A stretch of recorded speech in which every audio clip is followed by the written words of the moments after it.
Salut à tous, je m'appelle Candice. Ma petite taille et mon air enfantin font penser que je suis une enfant. Mais les apparences sont parfois trompeuses. J'ai en fait 34 ans. Je sais que ça a l'air dingue, mais c'est à cause de ma maladie très rare. Le syndrome de Turner. C'est une maladie uniquement féminine. Ça veut dire que j'ai seulement le chromosome X. Et en conséquence, je fais plus jeune que mon âge. Et je fais la même taille qu'un enfant de 11 ans. Alors même si je suis adulte, on me prend pour une enfant. Vous devez vous dire que c'est une bonne chose. Oui, je peux faire des folies dans les magasins de bonbons sans attirer l'attention. Mais à part ça, avoir l'air beaucoup plus jeune que mon âge est difficile à vivre. Je suis l'aîné de 3 enfants. Mon frangin Jérémy et ma sœurette Diana sont plus jeunes que moi. Mais à cause de ma maladie, ils ont l'air plus âgés que moi et ils sont plus grands que moi. Je vais vous parler de quand j'avais 16 ans et que mes parents se sont rendus compte que non seulement j'avais l'air plus jeune que Diana, mais qu'en plus j'étais plus petite.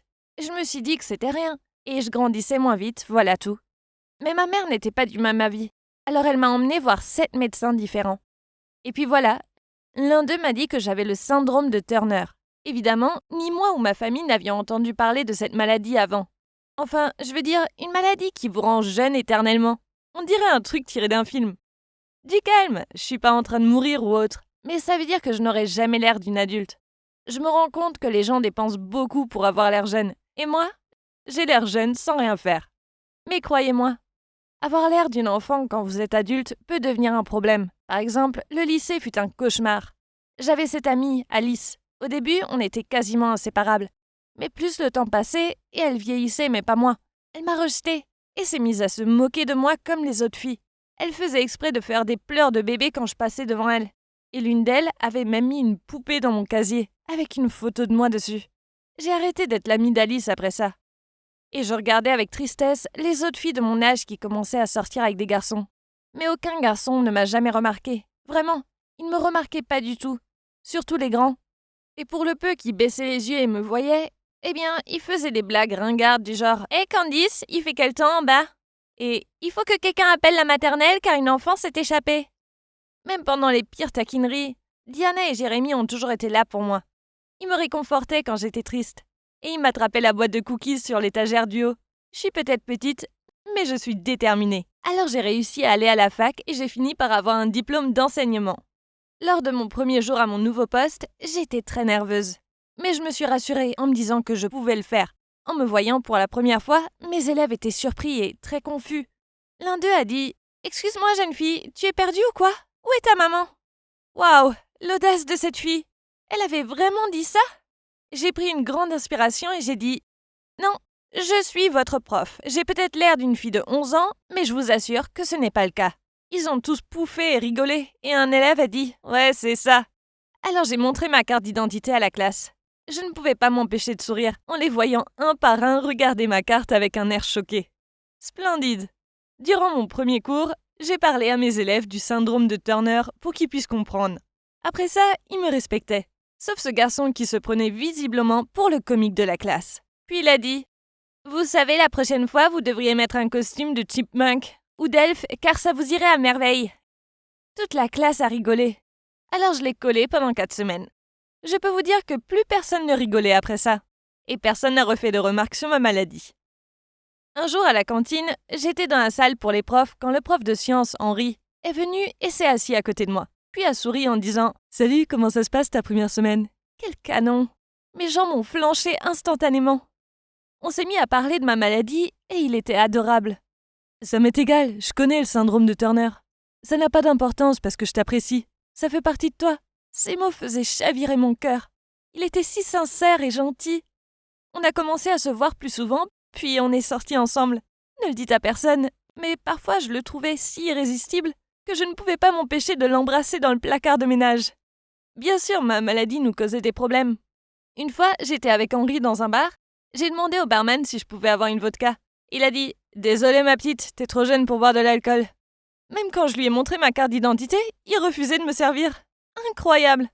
Une autre fois, on s'embrassait sur un banc au parc. C'était si romantique. Jusqu'à ce qu'une vieille femme nous crie dessus « Espèce de pervers!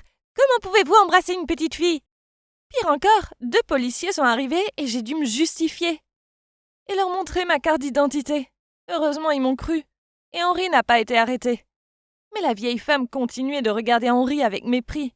Puis, juste au moment où je me disais que ça ne pouvait pas être plus gênant, on est entré dans un magasin.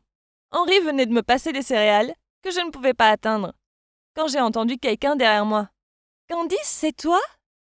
Oh mon Dieu, je connaissais cette voix. Je me suis retournée et, oui, c'était mon ancienne amie d'enfance, Alice. Elle a souri et a dit « Waouh, tu n'as pas du tout changé. Mais je ne suis pas étonnée, tu ne changes jamais. » J'ai répondu « Tu n'as pas quelque chose à faire? Je suis avec mon copain là. » Elle a eu l'air surprise en voyant Henri. « Attends, tu sors avec elle? Elle est pas, un peu petite pour toi ?» Il a haussé les épaules et lui a dit « Je me fiche de ce que tu penses d'elle, car c'est la femme la plus merveilleuse que j'ai jamais rencontrée. » Elle a repoussé ses cheveux en arrière et a dit « Pourquoi tu ne sors pas avec quelqu'un de ta taille? Enfin, regarde-moi par exemple, je suis super sexy. » « Ouais, de loin sûrement, » dis-je en roulant des yeux. Tout le monde dans le magasin s'est mis à se moquer d'elle.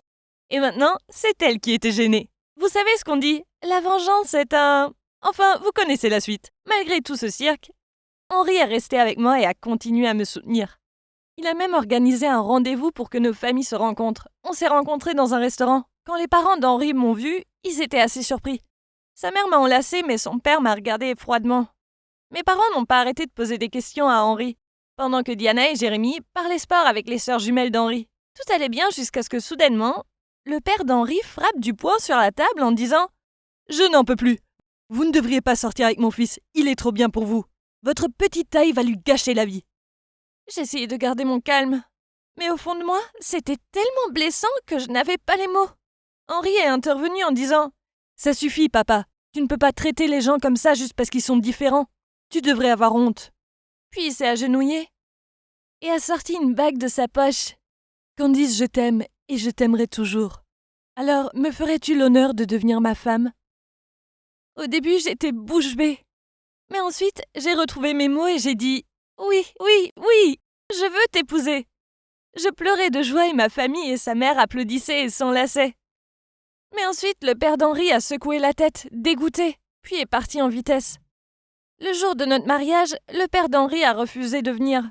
Je me sentais mal pour Henri, mais il m'a dit qu'on ne devrait pas laisser le mauvais choix de son père gâcher ce jour parfait. J'allais avancer vers l'hôtel quand son père a surgi dans la pièce. Oh non, allait-il ruiner la cérémonie?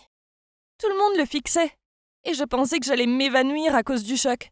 Mais ensuite il a dit « Je suis désolé d'avoir agi comme ça. J'ai eu tort de vous juger à cause de votre maladie. J'aimerais beaucoup assister à la cérémonie, si vous le voulez bien. » J'ai crié « Oui, bien sûr! Asseyez-vous !» Le jour de notre mariage fut magique, ainsi que notre vie à deux. Tout se passe toujours bien entre Henri et moi, et je suis aujourd'hui plus heureuse que jamais. J'ai peut-être l'allure d'une enfant, et oui, ma maladie ne s'en ira jamais. Mais ma vie d'adulte est superbe. Et tout ça grâce aux personnes géniales qui m'entourent. J'ai beaucoup de chance d'avoir leur soutien. Et avec eux à mes côtés, je me suis trouvé une force intérieure et je peux affronter tous les obstacles sur mon chemin, peu importe leur taille. Vous êtes-vous déjà demandé si votre professeur vous détestait? J'aimerais ne pas avoir à le faire, mais ouais, ma prof me haïssait. Et elle a tout fait pour que ce soit clair. Au fait, je suis Lucie, j'ai 15 ans, et je suppose qu'on peut dire que je me distingue par mon physique. Les gens disent que je suis plutôt jolie. Quoi qu'il en soit, cette année, j'ai commencé le lycée, même si je ne l'ai rejoint qu'au milieu de l'année, parce que j'ai été malade pendant 6 mois avec une fièvre glandulaire. Ouais, j'avais la redoutable mononucléose. J'étais tellement fatiguée d'être allongée dans mon lit à m'apitoyer sur mon sort que lorsque le médecin a dit que je pouvais enfin retourner à l'école, j'étais aux anges. J'étais loin de me douter de ce qui m'attendait. Le premier jour, j'ai dû montrer à tous mes professeurs mon certificat d'hospitalisation pour expliquer pourquoi j'avais manqué une si grande partie de l'année. Lorsque je l'ai remis à Madame Dubois, ma professeure de maths, elle a souri et m'a dit « Bienvenue, c'est bien de voir que tu vas beaucoup mieux. » Je lui ai souri et lui ai dit merci. Et j'étais sur le point de m'éloigner quand soudain elle m'a dit « Excuse-moi, tu es Lucie Fourmier ?» Son visage était tout bizarre et quand je lui ai dit « Oui, c'était moi », quelque chose en elle a changé. Elle m'a regardé froidement et m'a dit de retourner à ma place immédiatement. J'étais un peu confuse quant à son attitude, mais j'ai ensuite tourné la page. Le plus important était de savoir comment je pouvais rattraper mon retard. Après avoir manqué 6 mois de maths, j'étais super en retard et je comprenais rien. Ma mère a dû engager un prof particulier pour moi et c'était un si bon professeur. Ce n'est qu'au bout de 3 mois que je les ai finalement rattrapés. J'avais un cahier de nos sessions avec beaucoup de notes à l'intérieur. Et chaque fois que je me souvenais pas de quelque chose, je le regardais simplement. Un jour, je l'avais sur mon bureau à l'école. Et Madame Dubois m'a surpris en train de lire mes notes. Elle s'est dirigée vers moi, l'a saisie et l'a fait tomber devant moi. Elle était tellement en colère qu'elle m'a dit « N'apporte jamais les notes d'un autre professeur à ma classe. Tu m'entends ?» Alors qu'elle disait ça, ses postillons ont atterri sur mon nez. J'étais horrifiée. Pourquoi était-elle si en colère contre moi ? J'ai eu un peu peur et j'ai pensé que peut-être elle était juste en colère parce que je n'étais pas aussi bonne en maths que les autres. Après ça, je n'osais plus apporter mon cahier en classe. Mais parfois, je me débattais encore. Alors je demandais à mon ami qui était assis à côté de moi de m'aider. Madame Dubois me surprenait toujours à lui demander et me mettait en retenue. Une fois, j'ai juste éternué trop fort et elle m'a mise en retenue. Je veux dire, est-ce que vous pouvez le croire ? Ça m'a tellement agacée que j'ai commencé à me rebeller. Je m'endormais souvent dans sa classe et j'ai sérieusement perdu toute motivation pour bien faire. Et c'est pas tout. Un jour, j'ai porté une nouvelle robe en classe et je jure que je ressemblais exactement à toutes les autres filles de l'école. Mais Madame Dubois m'a humiliée publiquement en me faisant me lever devant tout le monde. Puis elle a dit « Filles et garçons, Lucie est un bon exemple de quelqu'un qui fait plus attention à ce qu'elle porte qu'à ses études. Ne soyez pas comme Lucie. » Je me sentais rougir et j'avais envie de pleurer. Elle était délibérément méchante avec moi et je ne savais pas pourquoi. Je n'étais pas ce genre de fille. Normalement, j'aimais étudier et je ne me souciais pas du tout des vêtements et des chaussures. Mais je ne pouvais rien dire parce que si je lui répondais, elle me donnerait une mauvaise note. Le pire, c'est qu'elle était aussi l'entraîneur des Pom-Pom Girls et que sa meute de Pom-Pom Girls la suivait partout. Une fois, j'étais dans le hall et je parlais avec mon ami Jack. Nous étions les meilleurs amis depuis l'âge de 3 ans et nous vivons seuls dans la même rue. Donc nous avons grandi ensemble. Jack a toujours assuré mes arrières. Nous étions donc en train de discuter lorsque Madame Dubois et certaines de ses élèves préférées sont passées par là. Soudain, j'ai entendu une des filles dire « Oh, regarde, surprise, surprise, c'est Lucie qui flirte à nouveau avec un garçon !» Puis une des autres filles a dit « Sérieusement, elle est tellement fausse. Je veux dire, elle utilise sa maladie pour attirer l'attention des garçons. C'est pathétique. » Je ne pouvais pas le croire. Ils pensaient que j'étais sourde ou quoi ? C'était eux qui faisaient semblant avec leurs couches épaisses de maquillage et tous leurs ragots et leurs drames. Je ne me souciais pas vraiment de ce qu'elles disaient. Mais tout ce qui m'a vraiment touchée, c'est la façon dont Madame Dubois riait avec elle. J'ai même vu qu'elle hochait la tête. Alors elle était d'accord avec elle. Je savais que ce n'était pas bien, et Jack l'a vu aussi. Il était tellement en colère qu'il m'a pris la main et m'a dit que nous devions la dénoncer au directeur. Mais je l'ai arrêté et lui ai dit « Laisse tomber, je suis toujours la nouvelle fille ici, et je ne veux pas causer de drame. Et de toute façon, j'ai un plan. » Je lui ai fait un sourire en disant ça. Ainsi, Madame Dubois a cette politique selon laquelle si le téléphone de quelqu'un sonne en classe, il doit y répondre sur haut-parleur. Et cette politique l'inclut aussi. Ce jour-là, j'ai fait semblant de la bousculer lorsqu'elle est entrée dans la classe, et j'ai regardé son téléphone tomber de ses mains. Je l'ai rapidement ramassé et je me suis excusée d'avoir été si maladroite. Mais en même temps, j'ai enlevé le mode silencieux, alors qu'elle ne regardait pas. Facile comme bonjour.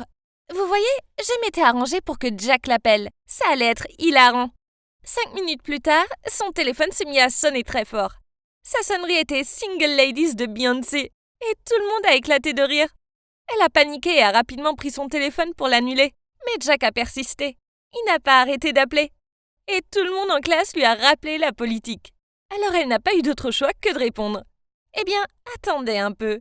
Elle a répondu et soudain, la voix de Jack a rempli la pièce. Mais il avait pris un drôle d'accent pour paraître plus âgé. « Chérie, n'oublie pas notre rencard secret à notre hôtel préféré ce soir. » Madame Dubois avait l'air de vouloir mourir. Elle a dit « Qui est-ce ? Je ne vous connais pas !» Puis Jack a dit « Allez bébé, qu'est-ce qu'il y a ? C'est ton mari, voyons. » Madame Dubois tremblait maintenant visiblement et a dit « Vous avez fait un faux numéro. » Mais Jack ne voulait pas s'arrêter. « Ah, t'es si mignonne. Je te verrai ce soir, bébé. Prépare-toi pour une soirée de plaisir. » À ce moment-là, Madame Dubois a raccroché et toute la classe était dans un silence de mort. J'ai dû me mordre la langue pour m'empêcher de rire. Jack s'était vraiment surpassé. Cependant, je n'avais pas vraiment réfléchi à tout ça. Parce que quelques jours plus tard, Jack et moi étions sur le point de rentrer à la maison quand il a été appelé au bureau du directeur. Je l'ai accompagné mais ils ne m'ont pas laissé entrer. Je pouvais voir Madame Dubois dans la pièce avec le directeur et Jack. Elle avait découvert que c'était Jack qui l'avait appelé. Et le directeur lui avait dit que Jack serait renvoyé et que ses parents devraient venir pour une réunion le lendemain. Oh mon Dieu, tout ça est de ma faute. Quand il est sorti, je me suis précipitée et j'ai commencé à m'excuser. Mais Jack m'a dit « T'inquiète pas, je l'ai fait, donc je prends la responsabilité. » J'étais hors de moi avec la culpabilité et je n'arrêtais pas de dire « Jack, non, c'est de ma faute. C'est moi qui devrais être expulsée. » Mais Jack ne voulait même pas m'écouter. Eh bien, ce soir-là, j'ai raconté toute l'histoire à mes parents. Je pleurais pendant que je leur racontais, et évidemment, ils étaient en colère. Mais ils m'ont aussi soutenue. Le lendemain, les parents de Jack sont venus pour leur réunion.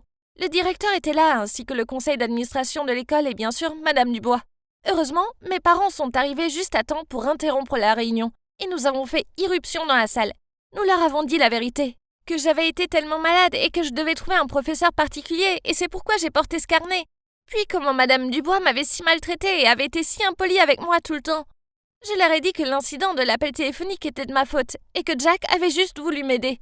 Soudain, Madame Dubois s'est levée, m'a pointé du doigt et a dit « Je savais que c'était toi, sale gosse gâté. Tu dois être expulsé. » Ce qui s'est passé ensuite était dingue. Ma mère s'est levée et a dit « Comment oses-tu parler à ma fille comme ça? Tu la détestes parce que c'est ma fille. Remets-toi, Andrea, ça fait des années. » Eh bien, Madame Dubois a couru vers ma mère et lui a dit « Tu es une femme horrible et ta fille aussi. Vous vous méritez l'une l'autre. » Elle était sur le point de saisir ma mère, mais mon père a sauté et l'a arrêtée. Je n'ai pas compris ce qui se passait. Tout le monde était tellement choqué. Le directeur avait l'air si perplexe qu'il nous a dit à tous de rentrer chez nous et de nous calmer. En rentrant chez nous, ma mère m'a fait asseoir et m'a dit « Si tu es maltraitée, tu dois nous le dire. Ne souffre pas seule, d'accord ?» J'ai dit à ma mère que j'allais bien et que l'école était super. Mais mon père m'a interrompu et m'a dit « Tu vas bien? Ne nous mens pas. Tu as failli être expulsée. » Alors ma mère a dit « Chérie, calme-toi, ce n'est pas sa faute. Tu as vu sa prof, c'est un démon. » Puis mon père a juste ri. J'étais tellement confuse.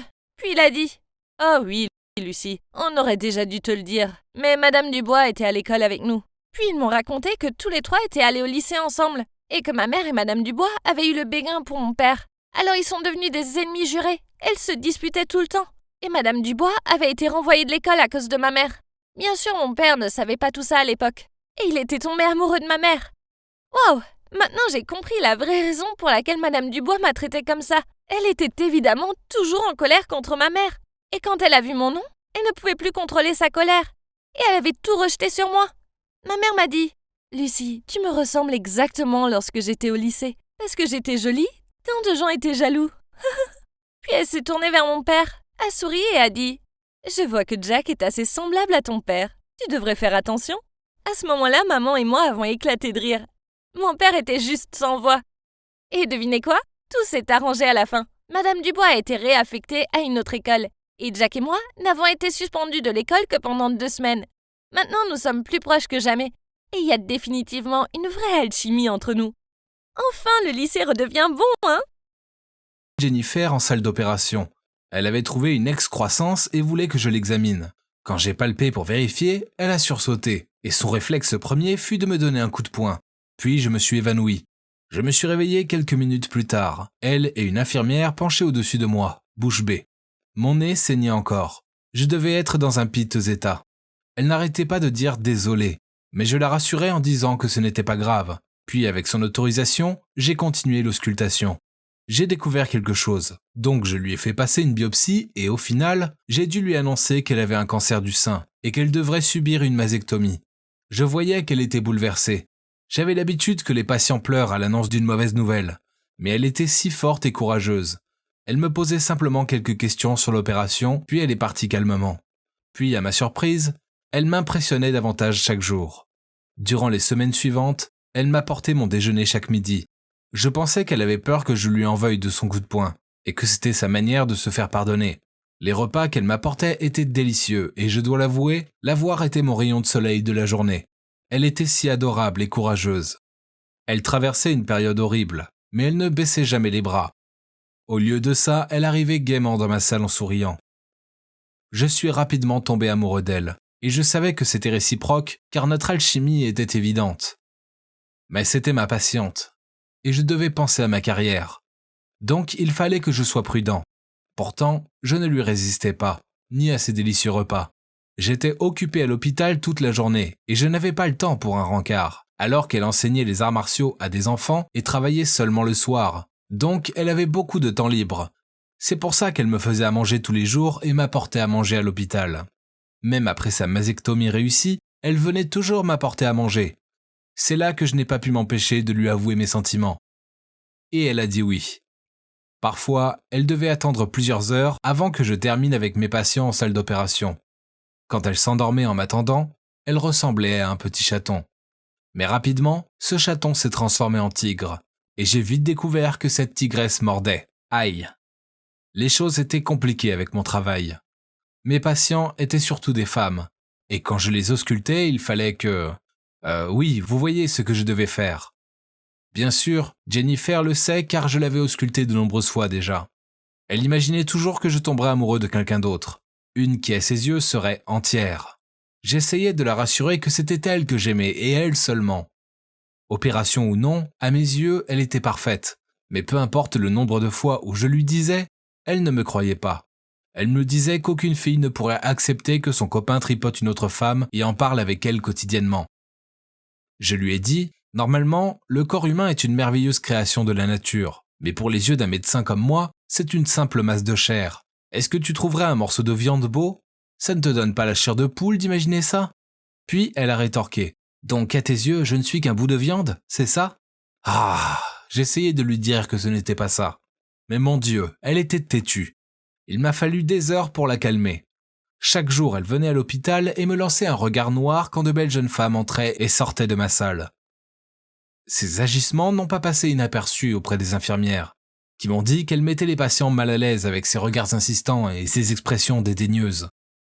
Je leur ai dit que ce n'était rien, qu'elle était dans une période difficile, c'était tout, et de bien vouloir comprendre que c'était normal qu'elle se compare aux autres femmes.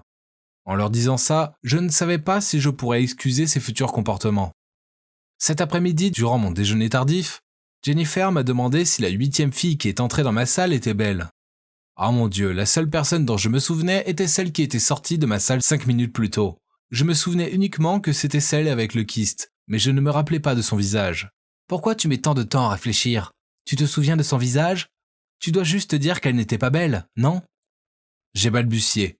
Oui, c'est ça. Pas belle du tout. Elle fronça les sourcils. Ça veut dire que tu te souviens d'elle. Pourquoi elle t'a autant marqué? Je devenais tendu. C'était quoi le problème des femmes? Une semaine plus tard, quand elle m'apporta mon déjeuner, elle me demanda « Est-ce que tu connais la fille en robe rouge? Car ça fait déjà 3 fois de suite qu'elle vient. Chaque fois, elle s'habille bien. Et qui porte une robe pour aller à l'hôpital? N'est-ce pas normal pour un patient de voir son médecin régulièrement? Non, ce n'est pas normal. Je veux voir son dossier. La 3e personne à partir du haut. Arrête, tu sais que je n'ai pas le droit de faire ça. Alors tu n'as pas le droit de manger non plus. Mon Dieu, c'était ridicule. Elle ne capitulait pas. Donc j'ai cédé et lui ai montré le dossier. Cette fille venait d'avoir une opération d'augmentation mammaire. C'est pour ça qu'elle venait régulièrement faire un contrôle.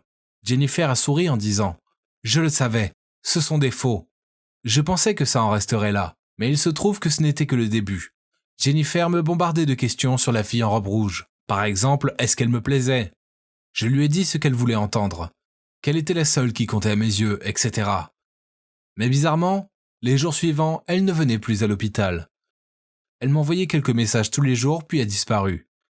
Peut-être que j'aurais dû me spécialiser en psychologie, car j'étais peut-être un bon médecin, mais je ne savais pas ce que les femmes pensaient. 1 mois passa et elle ne revint plus à l'hôpital. J'étais soulagé au début, mais je ne pouvais m'empêcher de me demander ce que cette insolente préparait. En attendant, c'était bizarre que la fille en robe rouge venait de plus en plus souvent, alors qu'elle n'avait aucun problème de santé. Puis un jour, elle est arrivée en disant qu'elle avait mal et que ça grattait. Je lui ai fait passer un scanner et des tests, mais je ne trouvais pas la raison. Eh madame, vous êtes en meilleure santé que moi. Si vous n'en êtes pas sûre, merci de faire un contrôle 1 fois par mois, ou je peux vous conseiller un autre hôpital. Où est votre copine? Dit-elle en m'interrompant. Pardon? Elle m'a dit d'attendre et de voir, mais j'en ai marre d'attendre. Où est-elle? Hein? Que se passe-t-il? À ce moment-là, la porte s'est ouverte en grand et Jennifer est apparue. Oh mon Dieu! Elle était totalement changée. Elle était habillée de manière très sexy, pas mignonne comme avant. En tant que médecin et petit copain, j'ai immédiatement vu qu'elle avait des implants mammaires. Avant de pouvoir parler, un homme est entré et a mis sa main sur sa hanche. Puis, il eut l'air confus en regardant la patiente et retira immédiatement sa main de la hanche de Jennifer. « Qu'est-ce qui se passe ici ?» Je demandais de savoir. Jennifer fixait la fille et a dit « Je t'ai dit que si tu continuais de draguer mon mec ouvertement, je ne resterais pas là. » L'homme qui devait avoir l'âge de mon père regarda Jennifer. « Quelle drague ?» Puis elle regardait l'autre fille. « Est-ce que tu me trompes ?» Puis la fille en robe rouge lui souriait en disant « Qui trompe qui maintenant ? Quoi ? Ils étaient en couple ou quoi ? Mais que faisait ma copine ici ?» Jennifer se tourna vers l'homme. « C'est elle qui a commencé en premier, j'en ai la preuve. J'ai pris des photos des fois où elle s'est approchée de mon copain. Si vous divorcez, vous en aurez besoin. Tu ne voudrais pas partager tes biens avec une fille volage, n'est-ce pas ?» J'ai crié. « Mais qu'est-ce que tu fais ?» L'homme regarda Jennifer. « Tu t'es foutu de moi ? Tu m'as séduit uniquement car elle draguait ton copain et que tu voulais te venger ? » Mon Dieu, la porte était toujours ouverte et les médecins, infirmiers et patients venaient voir le cirque. Ils sont venus voir en pensant que c'était une scène de jalousie. Donc, il était évident que Jennifer essayait d'avertir la fille en robe de s'éloigner de moi. Et quand elle a vu que ça ne marchait pas, elle a suivi son mari pour le séduire et elle s'est même fait opérer les seins pour suivre ce plan idiot. Oh my God, elle était folle. Après cet incident, je fus puni sévèrement pour avoir détérioré l'image de l'hôpital et j'ai dû travailler comme bénévole dans une clinique à Mexico pendant 6 mois sans être payé. Ouais, maintenant je suis à Mexico. Pour payer pour l'erreur de... Non. Était-ce ma faute ? Je n'avais rien fait. Donc la morale de l'histoire, c'est de ne pas flirter avec un patient. Même s'ils font de délicieux plats, croyez-moi, ça ne vaut pas le coup. Je me suis toujours dit que je ne me marierais jamais. Pour moi, le mariage semblait être la pire chose au monde. Et qui pourrait me le reprocher ? Mon père avait constamment trompé ma mère et j'avais l'impression que tout était de ma faute. Une fois, je l'ai entendu dire quand j'étais enfant qu'il n'était resté avec ma mère que parce qu'il l'avait mise enceinte par accident. Donc en gros, il m'en voulait. Et c'est ainsi que mon enfance s'est déroulée. Mon père en a fait une torture. J'ai décidé que je ne voulais pas grandir comme lui et que je resterais célibataire pour toujours. Mais tout a changé le jour où j'ai rencontré une fille qui s'appelait Carrie. Je m'appelle Nico au fait. Et avant de me plonger dans le chaos de ce qui s'est passé après ma rencontre avec Carrie, laissez-moi vous dire qu'elle était la fille la plus belle, la plus intelligente et la plus incroyable que j'ai jamais rencontrée. Et je n'étais certainement pas le seul à ressentir cela. Cependant, jamais je n'ai pensé qu'elle me ferait du mal d'une manière qu'il soit presque pire que celle dont mon père a fait du mal à ma mère. Vous voyez, mon père trompait ma mère tout le temps quand je grandissais. Il se disputait toujours car ma mère avait des soupçons sur ses liaisons, mais rien n'était jamais prouvé. Puis finalement, ma mère l'a surpris avec sa collègue de travail. Ils ont donc divorcé alors que je n'avais que 9 ans. Cela a mis beaucoup de pression sur ma vie parce que je devais partager mon temps entre eux deux. Et mon père était toujours en rendez-vous avec des femmes différentes, alors je me suis pratiquement élevé moi-même quand j'étais chez lui. Cela a vraiment affecté ma relation avec lui. Et nous nous sommes jamais rapprochés parce qu'il était toujours trop occupé. Quant à ma mère, il lui a fallu des années pour se remettre de ce que mon père avait fait. Et il m'a donc semblé logique de ne pas me concentrer sur les filles. Au lieu de cela, je passais tout mon temps à dessiner. Pendant que tous les autres gars étaient en rencard, je faisais des bandes dessinées. Les relations me semblaient trop compliquées. À un moment donné, mes amis me taquinaient et me demandaient si j'étais gay. Mais je leur ai juste dit que mon père avait ruiné la vie de ma mère et que je ne voulais pas que la même chose m'arrive. Au lieu de cela, je me suis concentré sur l'université et l'obtention de mon diplôme d'art. Donc, quand j'ai rencontré Carrie, vous pouvez imaginer à quel point la vie a changé pour moi. Je ne m'attendais pas à rencontrer quelqu'un parce que je ne cherchais même pas à le faire. Mais ce fut le coup de foudre et je n'ai pas pu m'en empêcher. Pourtant, je ne savais pas à quel point cette relation allait bouleverser toute ma vie. Et à plus d'un titre. Nous nous sommes rencontrés lors d'un événement de rencontre de bande dessinée. Je travaille comme dessinateur de BD et quand je l'ai vu se diriger vers mon stand à l'événement, j'ai été très nerveux. Je suis un peu nerd, alors voir une fille magnifique marcher vers moi était incroyable. Mais nous nous sommes tout de suite entendus. Il s'est avéré qu'elle était une grande fan de mon travail et qu'elle aimait que je sois un peu nerd. Après cette première rencontre, je suis allé à l'encontre de ma parole que je ne sortirai jamais avec elle, et je lui ai demandé de sortir avec moi. Elle m'a beaucoup soutenu dans mes bandes dessinées, et c'était très encourageant pour moi. Elle se fichait que je ne sois pas super riche ou célèbre, elle m'aimait juste pour ce que j'étais. Alors, en 1 mois, j'étais amoureux d'elle. Personne ne m'avait jamais soutenu comme ça auparavant. Mon père avait été absent toute ma vie, et ma mère encore tellement déprimée à cause des histoires avec mon père. Carrie a été la première personne à me pousser à poursuivre vraiment ce rêve. Au bout de 4 mois, j'ai décidé de la demander en mariage. Pour la première fois, j'ai compris pourquoi les gens s'engageaient dans des relations. Je n'avais jamais été aussi heureux, si seulement ça avait pu durer. Le jour de notre mariage était intéressant, disons-le comme ça. Bien sûr, Carrie était si belle dans sa robe, et je dois avouer que je me suis fait beau aussi. Mais il y a une chose que j'aurais aimé pouvoir changer ce jour-là. Pour une raison quelconque, mon père était de très mauvaise humeur. Depuis que j'avais rencontré Carrie, il était encore plus froid avec moi. Et je me suis dit qu'il était jaloux parce que toutes ses relations avaient été des échecs complets. Honnêtement, il a choisi parmi tous les jours, le jour de mon mariage, pour agir comme ça. Cela m'a mis en colère. Toute ma vie, j'avais supporté de me sentir comme un fardeau pour lui. Et maintenant, dans mon grand jour, il ne pouvait même pas feindre un sourire. Je l'ai même entendu dire que je ne méritais pas une fille comme Carrie. Ça me rendait malade qu'il ne puisse pas être heureux pour moi. J'ai demandé à Carrie d'essayer de lui parler et de le calmer un peu. Alors elle l'a fait. Elle était si gentille et pouvait réconforter n'importe qui. Et mon père semblait l'aimer plus que moi. Je l'ai laissé faire et j'ai fait le tour pour discuter avec les autres invités. Mais quand il était temps de s'asseoir pour dîner, je ne la trouvais nulle part. C'était un peu gênant parce que tout le monde attendait. Et puis juste au moment où je commençais vraiment à paniquer, elle est apparue avec mon père. Il parlait évidemment depuis un certain temps. Mais au moins mon père avait l'air plus détendu. Et il a même souri à un moment donné, alors je me suis dit qu'elle avait fait quelque chose de bien. Au moins, je pouvais profiter de la soirée et ne pas m'inquiéter que mon père la ruine en disant quelque chose de stupide. Ainsi, le reste de la nuit de noces s'est bien passé, et nous sommes partis en lune de miel. C'était amusant, mais Carrie semblait un peu distraite. Elle a passé beaucoup de temps au téléphone et j'espérais que nous passerions plus de temps de qualité ensemble. Je veux dire, c'était notre lune de miel après tout. Il y a même quelques fois où elle s'est éloignée quand j'ai essayé de l'embrasser, et j'ai commencé à me sentir en insécurité. Avons-nous été trop vite? Je me sentais sérieusement anxieux. Quoi qu'il en soit, nous avons quand même passé de bonnes vacances, et j'ai essayé de ne pas trop y penser. Nous sommes rentrés de notre lune de miel, et mon père est venu nous rendre visite quelques jours plus tard. C'était bizarre parce qu'il ne m'a jamais rendu visite. En fait, il faisait de son mieux pour m'éviter. Mais maintenant que j'étais avec Carrie, il voulait peut-être rattraper le temps perdu et faire bonne impression. Peut-être que Carrie aiderait mon père et moi à nous rapprocher enfin.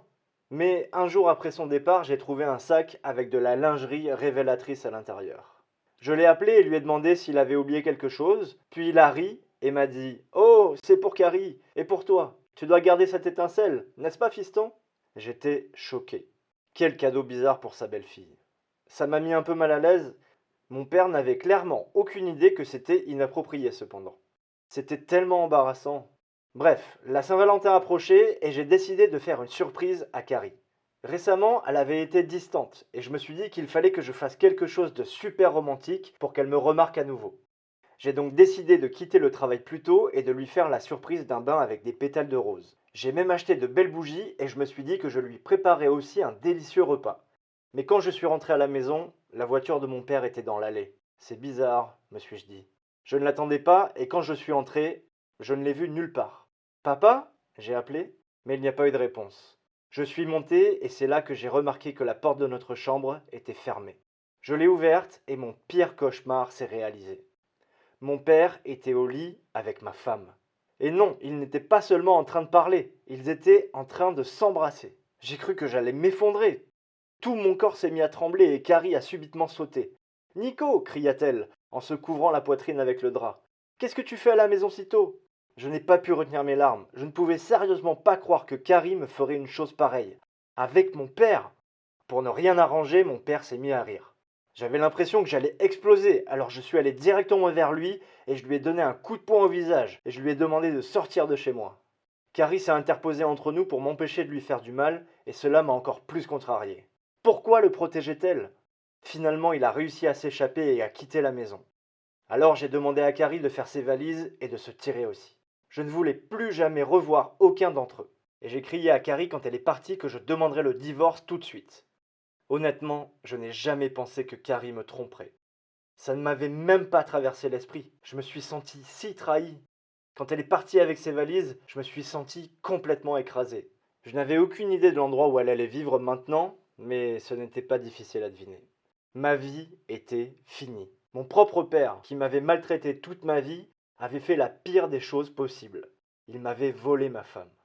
Il m'a fallu un certain temps pour me faire à tout ça. Même maintenant, je suis toujours perturbé. Et je repense au jour de notre mariage et je sais que c'est là que tout a commencé. Carrie n'avait pas seulement remonté le moral de mon père, elle avait été séduite par lui. Pas étonnant qu'ils aient eu l'air si bizarres ce soir-là. La façon dont mon père continuait à sourire, tout avait un sens maintenant. Cela fait 1 an que tout cela est arrivé et je n'ai pas parlé à aucun d'eux depuis lors. Et je ne compte pas le faire. Ils m'ont tous les deux trahi et ils ne méritent pas une seconde de mon temps. J'ai vérifié les réseaux sociaux de Carrie une fois et elle est toujours avec mon père. Elle poste toutes ses photos d'eux ensemble et l'appelle Marie, même s'ils ne sont pas mariés. J'en ai parlé à mon oncle et il m'a dit qu'il avait vu mon père avec une autre femme au club de golf un jour. Donc je suppose que c'est le karma. Carrie m'a trompé et maintenant elle se fait tromper. Eh bien, c'est son problème maintenant. Je pense qu'il est temps pour moi de les ignorer et de retrouver ma foi pour vivre une vie meilleure. Dieu offre toujours ce que nous méritons. La famille, c'est compliqué. C'est vrai. Je pensais que ma famille était la plus heureuse possible. Mais non, tout comme une bulle s'explose quand elle devient trop grande. Maman et papa se sont séparés après une grosse dispute stupide. Après ça, mon père a déménagé. Moi et ma petite sœur Katie avons eu un choix difficile. L'un de nous resterait ici avec maman et l'autre irait vivre avec papa et sa nouvelle copine, Zara. Cathy est vraiment douce, gentille et sensible, alors je ne pensais pas que bouleverser sa vie et la faire vivre avec une nouvelle belle-mère serait une bonne idée. Je suis un grand frère, protéger ma petite sœur était mon devoir. Donc, c'était réglé. Katie est restée avec maman et j'ai emménagé avec papa et Zara.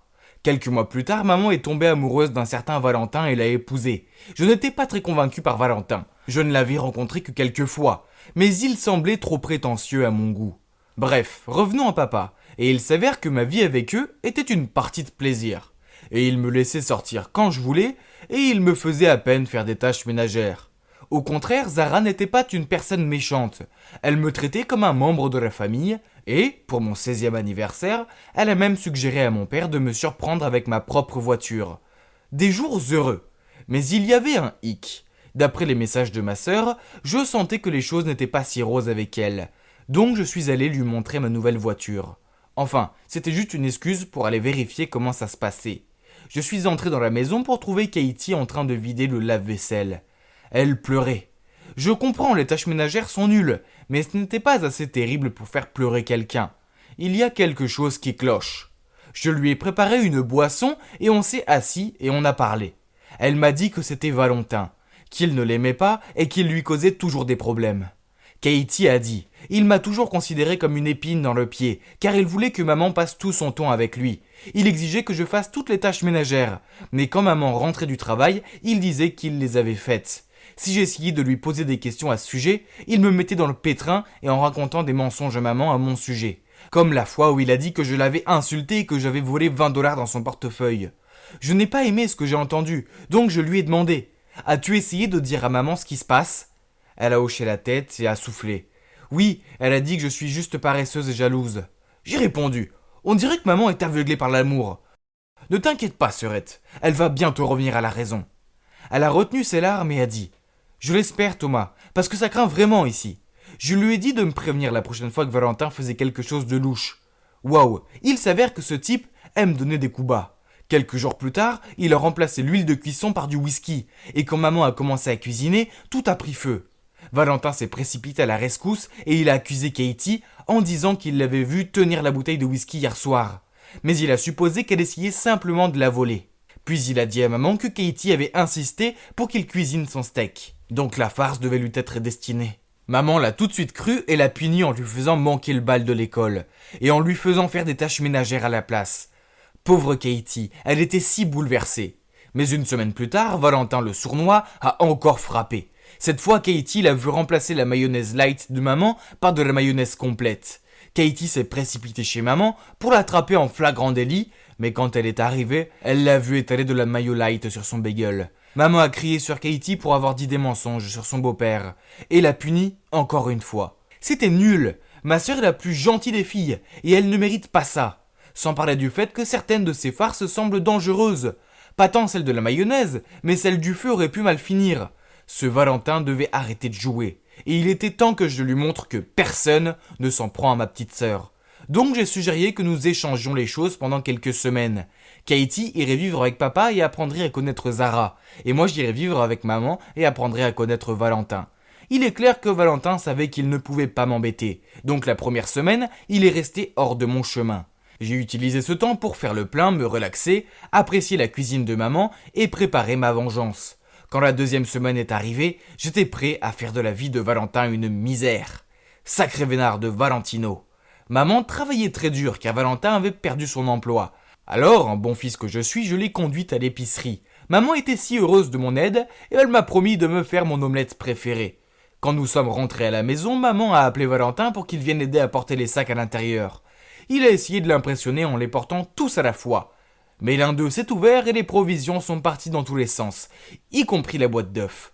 Oups, maman était furieuse et lui a crié « Voilà ce qui arrive quand on essaye de se vanter et faire l'homme fort. Maintenant, je ne peux pas avoir d'omelette pour mon dîner et j'attendais ça avec impatience. » Haha, voir son expression stupéfaite était tellement drôle. Oui, j'ai fait un trou dans le fond du sac pour que ça arrive. J'en avais pas encore fini avec lui. Aucune chance. Donc les jours suivants, quand maman est partie super tôt pour le travail, j'ai versé des cornflakes partout, jeté du linge sale sur le sol, mis la gamelle du chien sur le canapé et j'ai marché partout avec mes baskets sales. J'ai même emporté le petit déjeuner que maman avait préparé pour Valentin à l'école pour qu'il se réveille affamé et qu'il passe la journée à nettoyer mon désordre. Ah! Naturellement, Valentin n'était pas content de moi. Alors quand je suis rentré de l'école, il m'a forcé à tondre la pelouse. Ce gars avait l'air si fatigué d'avoir passé la journée à débarrasser mes affaires. Alors, ça me va. Quand maman est rentrée et m'a vu, j'ai repris mon souffle et j'ai dit « J'ai eu une journée chargée avec l'école, mais Valentin m'a quand même fait faire toutes les corvées. Je suis si fatigué, maman. » Maman s'est précipitée à l'intérieur et a trouvé Valentin en train de regarder des dessins animés. Alors elle lui a crié dessus « Tu es à la maison toute la journée. Alors pourquoi tu ne tonds pas la pelouse au lieu d'obliger mon fils à le faire? Moi je dois aller travailler et mon fils doit faire des sales corvées. Alors quel est exactement ton rôle dans cette maison ?» Valentin est resté bouche bée. Mais ça ne s'est pas arrêté là, car maman était tellement en colère qu'elle l'a fait dormir sur le canapé. Valentin m'a évité après ça, mais ce n'était pas suffisant. Je devais faire en sorte qu'il laisse ma sœur tranquille. Je devais faire comprendre à Valentin que sa façon de faire était mauvaise. Je savais que maman et Valentin avaient une tirelire dans leur chambre pour leurs futurs enfants.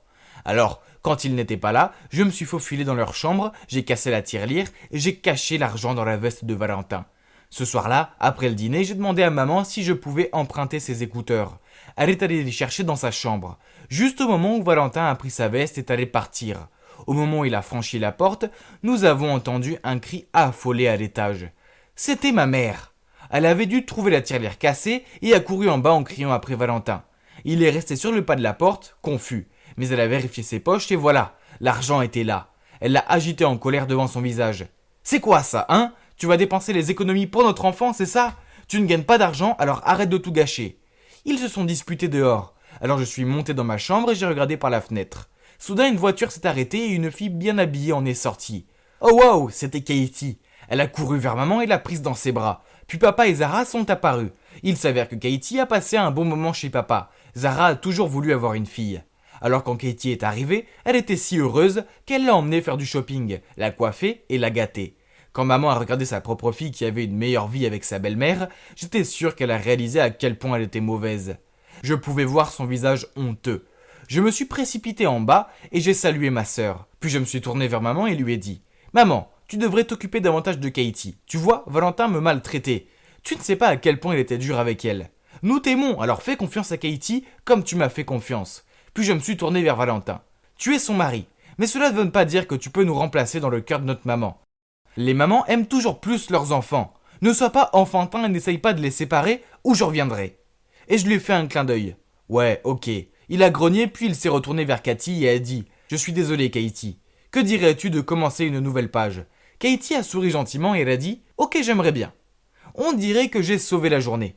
Maintenant Valentin savait que s'il s'en prenait encore à Katie, je serais de retour. Après ça, maman a continué à faire toutes les corvées à Valentin. Mais Katie, qui est une fille adorable, l'a aidé. Quant à moi, je suis retourné à ma vie chez papa. J'y allais plus souvent pour voir Katie et déposer maman à l'épicerie. Et Katie venait souvent faire des barbecues et se faire dorloter par Zara.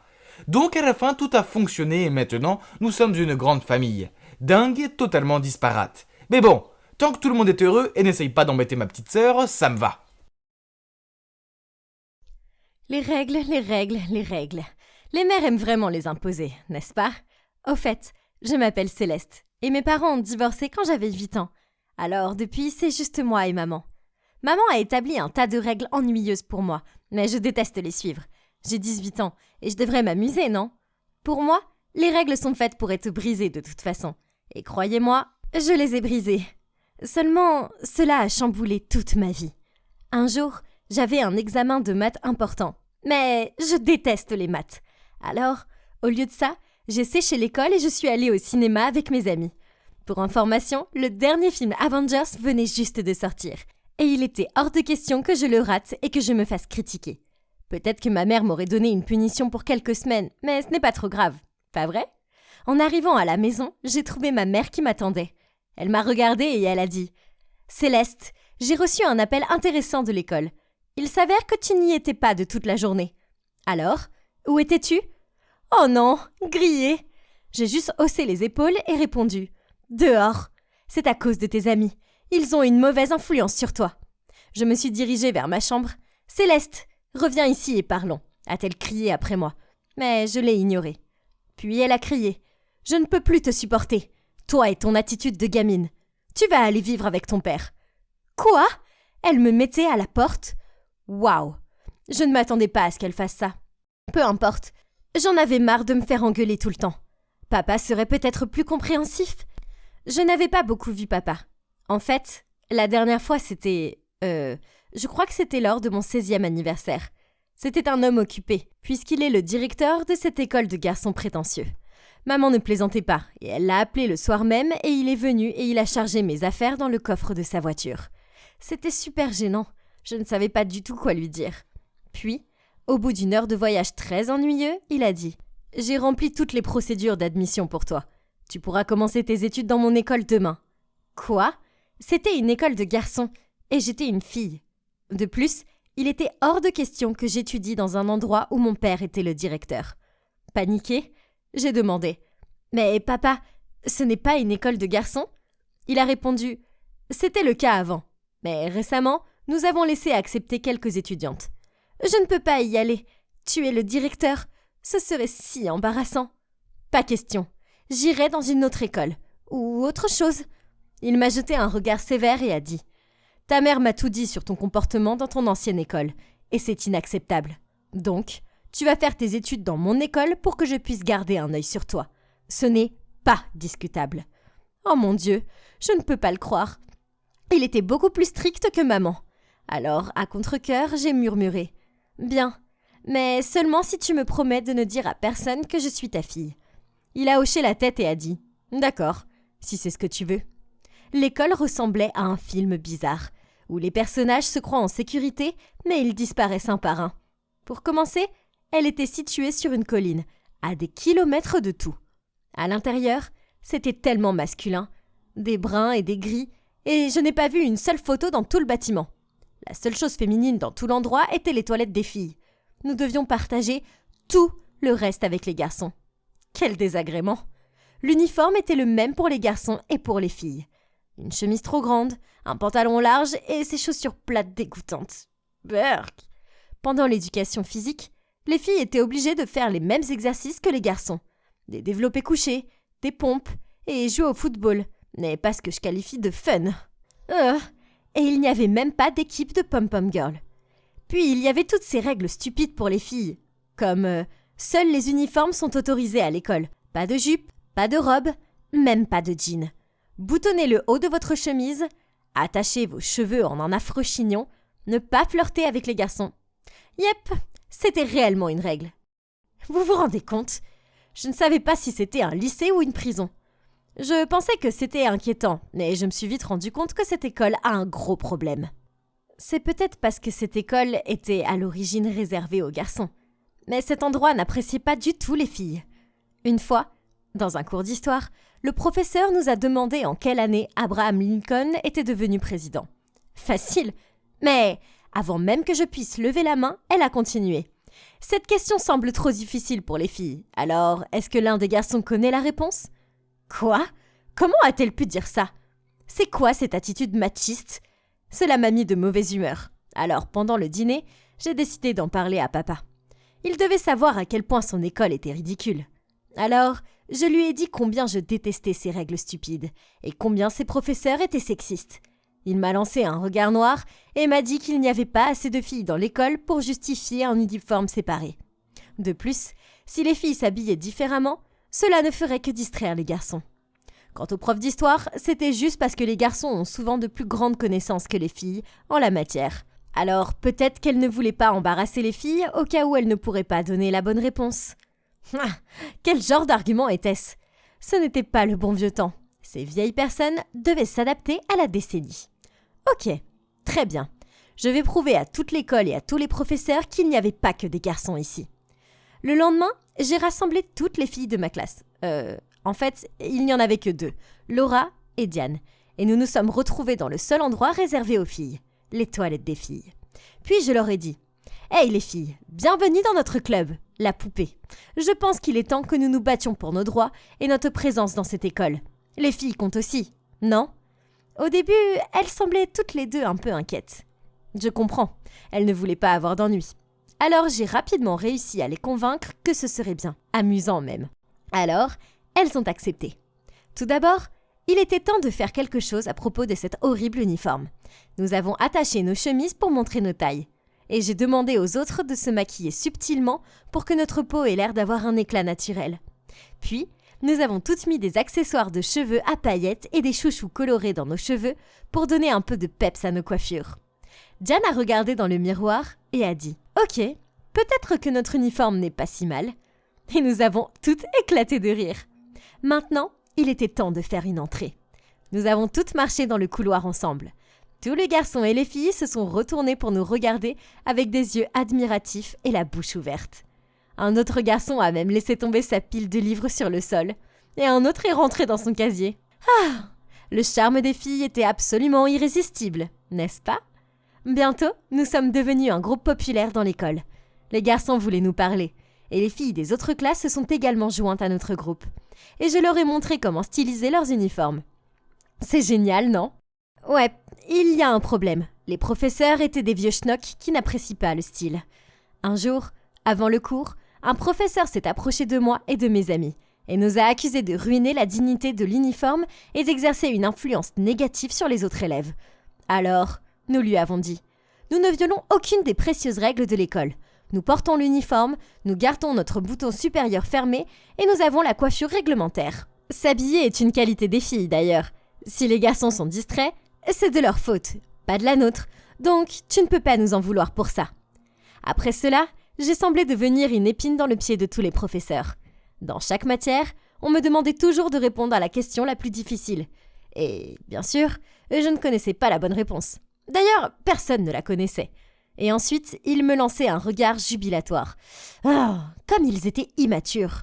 Une autre fois, j'étais dans la file d'attente pour le déjeuner. Et quand ce fut mon tour, j'ai choisi des cuisses de poulet barbecue car ce sont mes préférées. Cependant, à ma grande surprise, le serveur de la cantine m'a dit qu'il n'y avait plus de poulet. Puis il a mis cette bouillie d'avoine bizarre dans mon assiette. Berk, je voyais bien qu'il restait beaucoup de poulet. Alors pourquoi était-il si injuste ? J'ai zappé la bouillie dégoûtante et dès que je suis rentrée à l'école, j'ai eu très faim. Alors, je me suis fait un énorme bol de nouilles. Papa m'a vu dévorer la nourriture, puis a souri et a demandé « Est-ce que le fait de causer des problèmes à l'école toute la journée t'a rendu si affané ?» Entre mes bouchées, je lui ai raconté ce qui s'était passé avec le professeur et à la cantine. Il a juste souri et a dit que c'était parce que j'étais trop têtue. C'était quoi cette excuse ? Je veux dire, depuis quand affamer des étudiants est une bonne idée ? Le lendemain matin, je suis entrée en classe en somnolent et me suis assise à mon bureau. C'est là que j'ai réalisé que j'avais oublié mon téléphone. C'était vraiment nul. Alors, j'ai râlé auprès de Laura. Ces profs font de ma vie une misère et maintenant, je n'ai même pas mon téléphone. La journée va être longue. Soudain, quelqu'un a frappé à mon bureau. J'ai levé les yeux et j'ai vu mon père, alias le directeur, debout devant moi. J'étais tellement surprise qu'avant que je puisse dire quoi que ce soit, il a dit « Hey chérie, tu as laissé ton téléphone à la maison. Oh, et je t'ai apporté ton petit déjeuner, car tu sais à quel point tu deviens grincheuse quand tu as faim. » Puis, il a posé mon téléphone et un sandwich sur mon bureau, m'a caressé les cheveux et il est parti. Que faisait-il ? Avait-il oublié sa promesse ? Inutile de dire que mes camarades de classe avaient l'air choqués. Laura m'a regardé fixement et a dit « Le directeur est ton père ? Incroyable, pourquoi tu ne nous l'as pas dit ?» Je suis restée assise là, Bouche bée. C'était la chose la plus embarrassante qui soit. Merci beaucoup, papa. Mais j'étais loin de me douter que ce n'était que le début d'un nouveau chapitre de folie. Les choses étaient sur le point de devenir encore pires et vous ne voudriez pas manquer ça. Oh mon adorable petit Jack, je suis heureuse que tu sois de retour. Tu m'as tellement manqué. Ce sont les premiers mots prononcés par ma mère après m'être éveillé d'un long sommeil. Mais pourquoi ne pouvais-je pas bouger mon corps? Oh mon Dieu, est-ce que j'étais paralysé? Un médecin est arrivé et m'a tout raconté. D'où Jésus? J'ai été dans le coma pendant 5 mois. Oui, vous m'avez bien entendu. Pas 5 jours, pas 5 semaines, mais 5 foutus mois. La bonne nouvelle, c'était que je n'étais pas paralysé, j'avais juste besoin de faire une thérapie pour renforcer mes muscles. Vous vous demandez certainement comment je me suis retrouvé dans le coma. Moi aussi, donc j'ai demandé à ma mère. Mon chéri, tu avais tes écouteurs et tu chantais à tue-tête. Tu chantais si fort que je pouvais t'entendre du jardin. Alors je t'ai fait signe de baisser d'un ton, mais tu as trébuché sur tes baskets, tu es tombé de la fenêtre et tu t'es tapé la tête sur le pot de fleurs. Mais quoi? C'était trop bête. Pourquoi ça ne pouvait pas être quelque chose de plus cool, comme me battre contre un voleur ou affronter un requin ou n'importe quoi? Quoi qu'il en soit, la thérapie est devenue ma norme. Mais où étaient mon père, ma copine Jenny et mon meilleur ami Ben? Aucun d'eux ne m'a rendu visite, même pas une seule fois, et ils ignoraient mes messages et mes appels. J'ai demandé à ma mère ce qu'il en était, et elle m'a répondu que mon père était en voyage d'affaires, que Ben avait déménagé, et que j'avais rompu avec Jenny avant de tomber dans le coma. Hein? On avait rompu? C'est pas possible! Je ne me souvenais pas d'avoir rompu. En fait, la dernière chose dont je me souvenais était de lui avoir envoyé un sticker ringard d'un chat en lui disant qu'elle était miaougnonne. Oh là là, ça craignait! Finalement, j'ai pu sortir de l'hôpital. Mon premier arrêt a été chez Jenny. J'ai frappé à la porte et elle a fini par sortir la tête. Jack? Tu es réveillé? Oui, exactement, je suis réveillé. Je lui ai demandé pourquoi nous avions rompu et elle m'a dit que ce n'était pas le cas. La seule façon qui l'avait poussée à ne pas répondre à mes appels était qu'elle croyait que c'était une blague. Puis elle m'a dit de rentrer chez moi parce qu'elle était occupée à l'instant et elle m'a fermé la porte au nez. Bizarre. Mais au moins, on n'avait pas rompu. Peut-être qu'elle était nerveuse. Oh, et elle voulait se coiffer et se maquiller pour être jolie devant moi. Ouais, ça devait être ça. Tout s'éclairait maintenant. Les filles étaient vraiment bizarres parfois. Bon, je devais aller au lycée le jour suivant, mais je savais qu'il fallait que je me reconnecte avec le monde d'abord. Donc j'ai fait quelques recherches sur internet. Et quoi?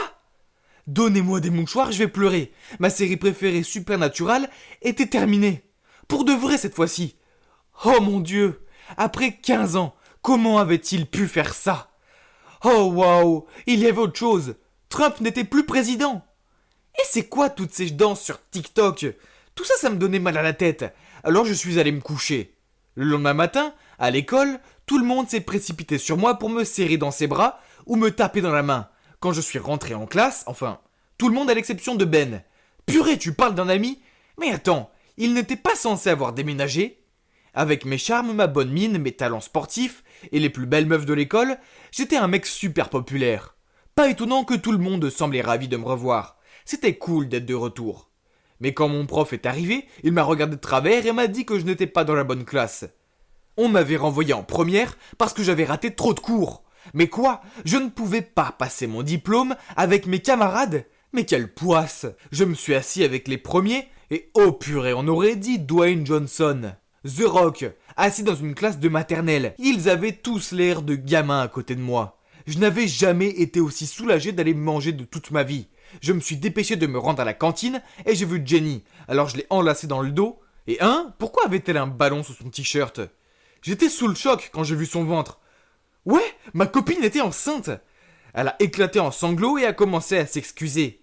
La pièce s'est mise à tourner et avant que je comprenne, je m'étais évanoui. Je me suis réveillé à l'hôpital. Encore. Cet endroit me rendait sérieusement malade. Le médecin a dit que je devrais y aller doucement, éviter à tout prix d'être stressé. Ah ouais, je venais d'apprendre que ma copine était enceinte après être sortie d'un foutu coma. Dites-moi comment je suis supposé ne pas être stressé. Après ça, maman m'a ramené à la maison. Papa était là. C'était si bon de le revoir. Je l'ai serré dans mes bras, mais il m'a regardé d'un air bizarre et m'a dit qu'il était là que pour prendre quelques affaires. Mais où allait-il à présent? Et c'est là que mes parents m'ont raconté la nouvelle choquante. Ils avaient divorcé. Quoi? Je veux dire, je sais qu'ils se disputaient parfois, mais c'était absurde. Quelque chose avait dû se passer pendant que j'étais dans le coma. Et c'était quoi le truc avec mon père? Il me regardait à peine. C'était bizarre, j'avais l'impression de m'être réveillé dans un univers parallèle. J'ignorais à quel point ça allait devenir carrément insensé.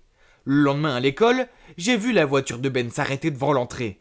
Puis il a ouvert la porte côté passager et a aidé Jenny à descendre. Oh non, pas ça! Maintenant tout devenait clair. Je me suis précipité sur eux et j'ai décoché un coup de poing Mortal Kombat dans le nez de Ben. Bon sang, que ça faisait du bien. Mais ça nous a valu à tous deux une retenue. J'ai dû rester assis dans une salle avec cet enfoiré pendant 1 heure entière. Je n'ai pas pu me retenir plus longtemps. Il fallait que je le confronte. Il a juste haussé les épaules et a répondu « On pensait que tu n'allais jamais te réveiller. Jenny était dévastée, donc j'ai pris soin d'elle pour toi. » Il était sérieux.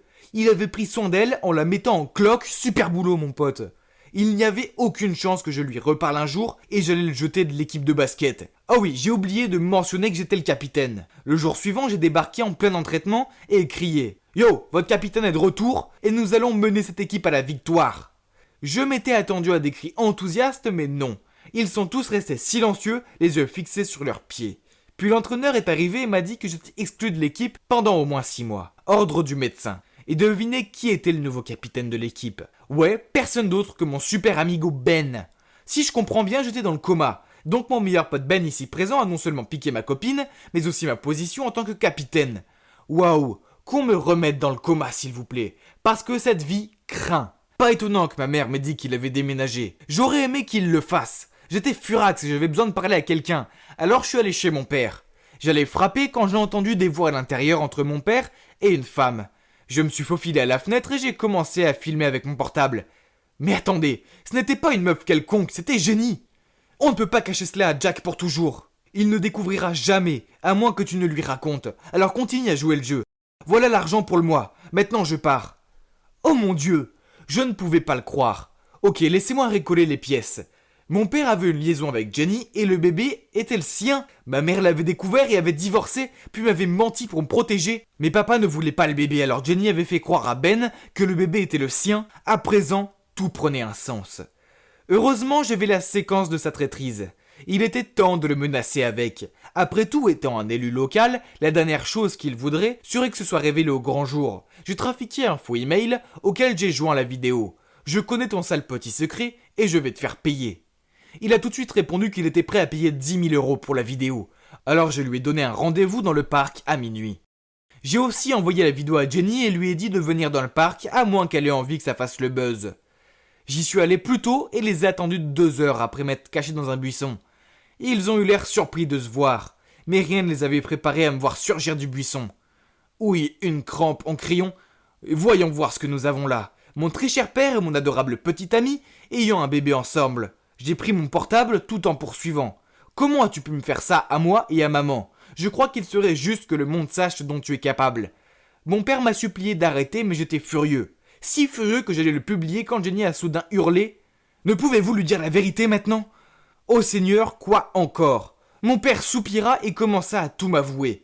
Accrochez-vous, c'est plus dramatique qu'une telenovela. Mes parents n'avaient pas divorcé à cause de Jenny. Cela faisait un moment que ça n'allait plus entre eux, mais ils restaient ensemble pour moi. Alors comme je n'étais plus dans les parages, ils ont décidé de se séparer pour de bon. Mon père n'avait pas de liaison. Le bébé n'était pas le sien, ni celui de Ben d'ailleurs. C'était le mien. Il savait que ce n'était pas bon pour la carrière de son fils si celui-ci devenait papa à un jeune âge. Alors il avait acheté Jenny pour faire croire à Ben que c'était son bébé.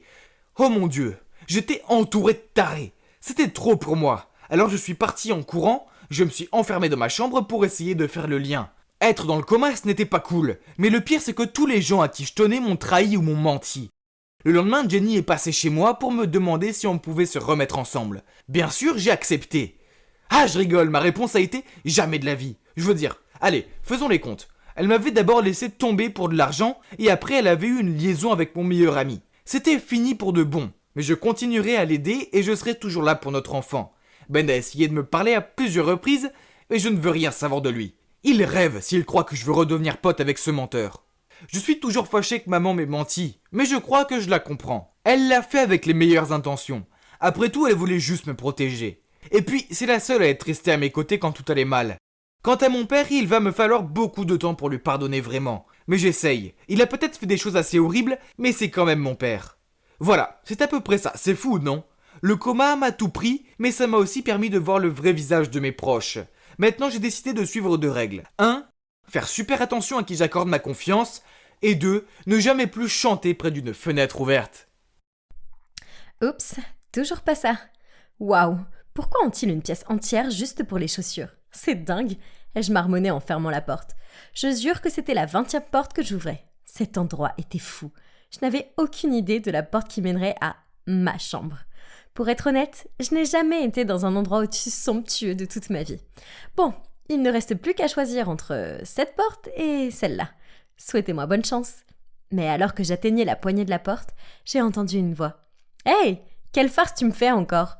Je t'ai surpris en flagrant délit cette fois, Louise. » Surprise, je me suis retournée.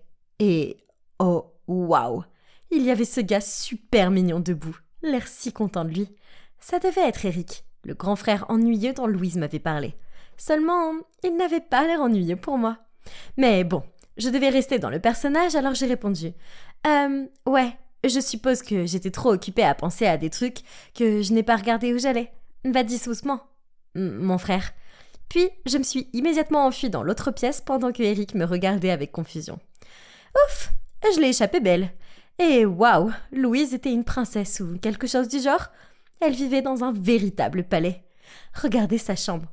Ah, vous devez vous demander... Oui, je ne suis pas Louise, je suis Camille. Alors, comment se fait-il que Eric n'ait pas réalisé que je n'étais pas sa sœur? Maintenant, laissez-moi vous raconter, c'est une histoire étrange. J'étais juste une adolescente ordinaire, vivant une vie paisible dans la campagne du Missouri. Ma famille n'a pas beaucoup d'argent, alors je travaillais à temps partiel dans un restaurant voisin pour pouvoir économiser pour l'université. Oui, ce n'était pas parfait, mais je savais que j'avais de la chance d'avoir une famille aimante. Et ils sont tout pour moi. Bref, il n'était pas rare que les écoles de Saint-Louis organisent des voyages ici, pour montrer aux enfants ce qu'était la vie à la campagne. Et des jours comme ça, le restaurant pouvait être assez agité. Et aujourd'hui n'a pas fait exception. À la fin de mon service, j'étais fatiguée et en sueur. Alors j'ai pris la route panoramique pour rentrer chez moi pour me détendre. C'est alors que j'ai entendu cette fille crier à l'aide. Elle avait dû glisser et tomber dans ce fossé. J'ai rapidement trouvé une grosse branche pour l'aider à la sortir de là. Elle a nettoyé la poussière en disant « Merci ». Mais quand elle a levé les yeux vers moi, oh mon Dieu, nous avons toutes les deux sursauté, tellement effrayées que nous avons failli trébucher dans le fossé. Elle me ressemblait tellement. Je me suis pincée pour vérifier que j'étais pas en train d'halluciner ou autre chose. Je veux dire, j'étais super épuisée par le travail. Nous nous sommes regardés sans rien dire pendant un moment. Puis, elle a soudainement tendu la main et m'a giflé. Ouch! J'ai levé les sourcils pour la regarder et elle a juste souri en retour. Oups, désolée, je vérifie juste que ce n'est pas un rêve. C'est alors que je l'ai vu. Son bracelet. Le pendentif dessus avait une forme étrange. Une forme étrange comme la mienne. J'ai tendu mon poignet pour glisser le pendentif de mon bracelet dans le sien, et ça a formé un papillon. Et en plus, gravé au dos de celui-ci, il y avait notre date de naissance, le 3 novembre. Oh mon Dieu! Je me demande bien pourquoi. J'ai toujours demandé à mes parents pourquoi ils m'avaient acheté un bracelet aussi moche. Il s'avère que ce sont les 2 moitiés d'un tout, a-t-elle crié. Alors, tu penses qu'on est des jumelles? J'étais encore sous le choc, mais j'ai réussi à marmonner. Ça doit être ça. Elle a tapé dans ses mains avec enthousiasme, puis m'a pris dans ses bras. Elle m'a dit qu'elle s'appelait Louise et que sa sortie scolaire était si ennuyeuse qu'elle a erré, puis s'est retrouvée perdue et coincée. Puis je lui ai parlé de ma famille aimante, et elle m'a parlé de sa vie en ville. Je pensais que sa vie avait l'air géniale, mais elle ne le pensait pas. Non, c'est vraiment trop chiant là-bas. Je veux juste une vie heureuse et sans drame, comme la tienne. C'est logique maintenant. Je comprends pourquoi mes parents aiment mon frère plus que moi. Je suis manifestement adoptée. Mais bon, au moins, tu as tes amis et tu vas dans une bonne école. L'école? C'est ce qu'il y a de pire. Je déteste ça. Puis elle a fait une pause et s'est tournée vers moi. Camille, j'ai une idée géniale. Et si on échangeait nos places? C'était fou. Il y a 1 heure, je pensais être une enfant unique et maintenant, je regardais ma jumelle. Louise semblait catégorique. Échanger nos places, c'était la meilleure idée qui soit, car je pouvais goûter à la vie en ville tout en l'aidant à réussir ses examens. C'était tentant, ce n'est pas tous les jours que votre jumelle disparue apparaît et vous offre l'aventure de votre vie, n'est-ce pas? Nous n'avions plus beaucoup de temps pour en discuter. Alors, nous avons rapidement échangé nos vêtements, nos téléphones et les instructions concernant tout le reste seraient discutées plus tard au téléphone. Ensuite, Je lui ai montré le chemin de ma maison et je me suis dirigée vers la foule d'étudiants bruyants qui faisaient la queue pour le bus d'en retour de la ville. Soudain, une fille m'a tapé sur l'épaule et d'un ton agacé m'a dit « Hé, t'étais où ?» Cheveux blonds, un bandeau rose et portant un collier avec un pendentif en forme de cœur. Oui, ça devait être Katie, la meilleure amie de Louise. Je l'ai suivie dans le bus, puis j'ai bâilli et je lui ai dit que j'étais épuisée. J'ai fait semblant de dormir pendant tout le trajet du retour pour qu'elle n'entame pas d'autres conversations avec moi. Après ça, les choses se sont déroulées sans problème, jusqu'à ce que j'arrive à la maison et que je ne sache pas où je dors normalement. Mais c'est bon maintenant, car je suis en sécurité dans la chambre de Louise. Le majordome a frappé à la porte pour me demander de descendre pour le dîner. Je sais, le fait qu'ils aient un majordome, c'est fou. Mais j'ai juste menti en disant que j'avais beaucoup mangé pendant la sortie scolaire. Il n'y avait pas de temps pour la nourriture maintenant. Je devais en apprendre le plus possible sur ces gens. J'ai fouillé dans sa chambre et regardé ses annuaires, ses photos de famille, n'importe quoi. Je pensais être prête à aller à l'école en tant que Louise demain. Mais bon, comme si c'était si simple. Le lendemain matin, je suis descendue nerveusement pour aller à l'école. Et bien sûr, j'ai dû faire face à toute la famille maintenant. En me voyant, les petites conversations ont fusé vers moi. « Comment s'est passé le voyage d'hier, chérie ?» J'ai réussi à marmonner. C'était bien. Puis soudainement, une main a frotté mes cheveux. « Hey, je prends ton sandwich au beurre de cacahuète et à la confiture, ok? Tu vas pas le manger de toute façon. » Je me suis retournée pour le regarder et je l'ai vu me sourire avant de sortir. Oh mon Dieu, j'ai cru que j'allais fondre. Il était tellement mignon. J'avais envie de le suivre, mais papa s'est éclairci la gorge. « Louise, pouvons-nous s'il te plaît faire de ce jour un jour sans plainte de tes professeurs ?» Oh mon Dieu, Louise, qu'est-ce que tu as bien pu faire ? J'ai dégluti, hoché la tête en guise de réponse et je me suis dépêchée de sortir de là. Je me suis maladroitement attardée devant le manoir. C'était l'endroit où le bus m'avait déposé hier, alors j'espère que c'est comme ça que ça marche. Puis soudain, un type à l'air effrayant s'est arrêté de l'autre côté de la rue et m'a crié dessus. « Bébé, qu'est-ce que tu fais ? Monte !» Moi ? J'étais son bébé ? Oh, alors, c'était Jérôme, le petit ami de ma sœur. Je me suis approchée et j'ai grimpé à contre-cœur sur la banquette arrière. « Hé, qu'est-ce qui ne va pas ? Tu m'en veux toujours de t'avoir laissé partir seule en excursion ? Allons, t'as dit que c'était ok. » Je ne savais pas quoi lui dire, alors je suis restée silencieuse et j'ai regardé par la fenêtre. Allez bébé, je veux dire, c'est stupide, on sait tous les deux que s'asseoir à l'arrière te donne toujours le mal des transports. Bon sang, j'avais vraiment besoin de dire quelque chose pour faire taire ce type, hein. Non, tout va bien entre nous. C'est juste que je me sens pas très bien. J'ai besoin d'un peu de repos, c'est tout. Et c'est plus spacieux ici. Bon, ça a semblé le calmer, mais je n'arrêtais pas de le surprendre à me lancer des regards bizarres dans le rétroviseur. Regardez-le. Louise et moi sommes peut-être jumelles, mais nos goûts en matière de mec ne pourraient pas être plus différents. Jérôme, elle avait l'air d'un mauvais garçon. Cheveux verts, un anneau dans le nez, et il conduisait une voiture sport super flashy. Alors que je préfère les gars doux et drôles, comme Eric. Mais je ne voulais pas non plus ruiner accidentellement la relation de ma sœur. Alors quand nous sommes arrivés à l'école, j'ai dû lui donner une bise sur la joue pour m'assurer que tout allait bien. Bah, son eau de Cologne puait. Heureusement, j'ai rencontré Cathy sur le parking et je l'ai suivie en classe. Tout se passait bien, du moins jusqu'à ce que nous arrivions au cours d'espagnol. La professeure, Madame Harrison, m'a jeté un regard inquisiteur dès que je suis entrée. Il s'est avéré que Louise n'avait pas rendu ses devoirs et qu'elle avait passé toute la dernière leçon à se peindre les ongles. Madame Harrison a exigé de vérifier mes devoirs aujourd'hui. Et bien sûr, je ne savais pas ce que j'avais des devoirs. Alors, d'une voix déçue, elle a dit « Louise, ça fait 2 ans et tu ne sais toujours pas conjuguer un seul verbe. Tu es fière de ça ?» Soudain, j'ai entendu Cathy murmurer. Mais au moins, elle sait comment s'habiller, Madame Harrison. On dirait que votre pull au vert aurait dû être jeté il y a 2 ans. Puis certains élèves de la classe ont gloussé. Oh mon Dieu, Cathy ? C'était si grossier. Mais heureusement, le professeur n'a pas entendu. Je me suis rapidement excusée auprès de Madame Harrison et lui ai dit de me donner un quiz surprise pour compenser mes devoirs manqués. Elle l'a fait, et à sa grande surprise et à celle de toute la classe, j'ai réussi toutes les questions. Après le cours, j'ai dit à Cathy que son commentaire sur Madame Harrison n'était pas cool. En riant, elle a répondu « Bon sang, pourquoi tu es si tendue aujourd'hui ?» Mais en voyant mon expression inébranlable, elle a rapidement changé de sujet. « Il faut quand même que tu m'aides pour le plan. D'accord ? Tu as promis. » Elle m'a fait un clin d'œil. « Quoi ? Quel plan ?»